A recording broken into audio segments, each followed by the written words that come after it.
Evasione fiscale, rischio di infiltrazioni mafiose, rapporto con gli enti locali, sono i temi cari al corpo della Guardia di Finanza che, oggi, in questa situazione di crisi economica, è ancor più chiamata a far da garante e guardiano della legalità, e quanto ribadito dal comandante generale della Guardia di Finanza, generale Saverio Capolupo, in occasione del cambio del vertice al comando interregionale nord-est delle Fiamme Gialle a Venezia. La Guardia di Finanza non può essere estranea a quello che succede nel mondo politico, nel mondo civile, soprattutto nel mondo economico-finanziario. Al generale De Vidda subentra il generale di Corpo d'Armata Flavio Zanini, vicentino di nascita e che torna in terra veneta.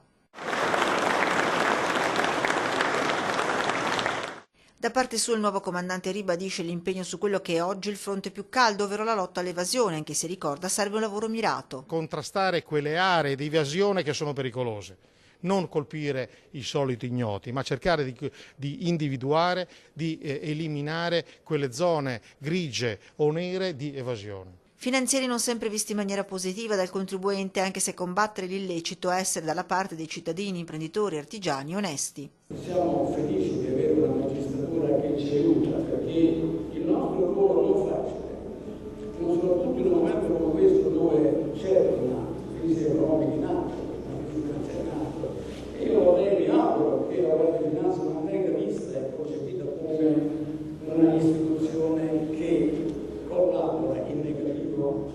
Cambiare l'immagine, operare in maniera chirurgica in quelle aree, sacche di legalità che di fatto danneggiano il paese. Per farlo serve la collaborazione di tutti.